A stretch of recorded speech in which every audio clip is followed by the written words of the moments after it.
But this is a great turnout. Alan and his staff has been warmly congratulated. It makes a board member's heart flush to see a room like this. It's just fantastic.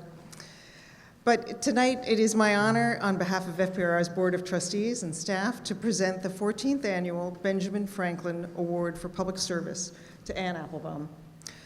Ben Franklin was an inventor, writer, diplomat, lover of liberty, who from an early age devoted himself to public service and the resolution of problems through objective analysis, drawing on the best knowledge available, setting the standard to which FPRI has always aspired.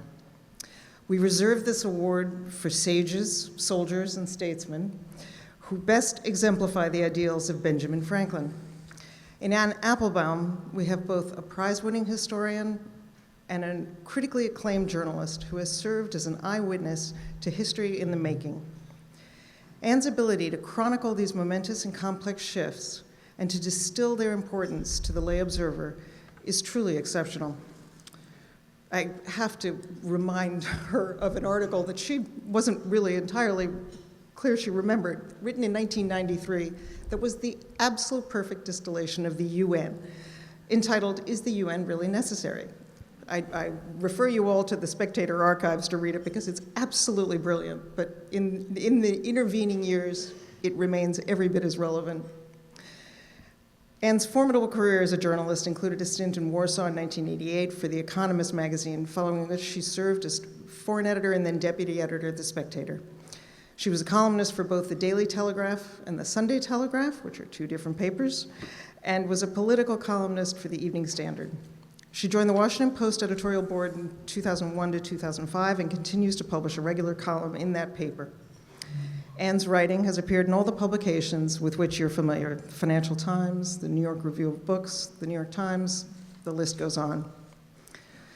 And sprinkled throughout this very impressive journalistic career, Anne wrote serious history. Her 1994 book, Between East and West, Across the Borderlands of Europe, she traveled from the Baltic to the Black Sea, offering accounts of the wounded ethnic and national pride that resonate today. The Gulag, published in 2004, documented the horrors of the Soviet system of concentration camps, earning her the Pulitzer Prize as well as the 2004 Duff Cooper Award. Her 2012 book, Iron Curtain, The Crushing of Eastern Europe, 1944 to 56, documented the imposition of communism on Eastern Europe, for which she won the Cuthill Prize for Historical Literature. Anne's most recent book, published a year ago, is Red Famine, Stalin's War on Ukraine. Relying on oral histories, Ukrainian archives, and Russian archives, she tells the story of how 5 million people died in a man-made famine. And in her extra time is additionally professor of practice at the London School of Economics Institute of Global Affairs, where she runs ARENA, a program on disinformation and 21st century propaganda.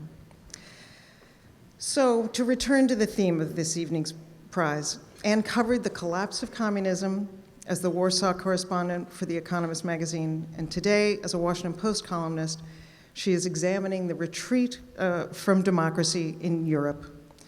Let us hope that in her next phase, she will be covering the triumph of democracy over its enemies. So for all this, we present what we believe to be a collector's item, the Benjamin Franklin, by Benjamin Franklin himself, the 1794 edition of the Autobiography and Works of Benjamin Franklin, the first American edition of this volume. Thank you.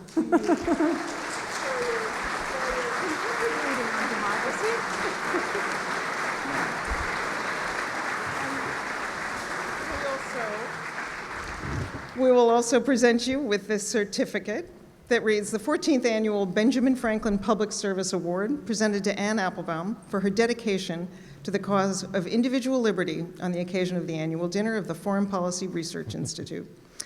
Please join me in applauding the life and work of Anne Applebaum.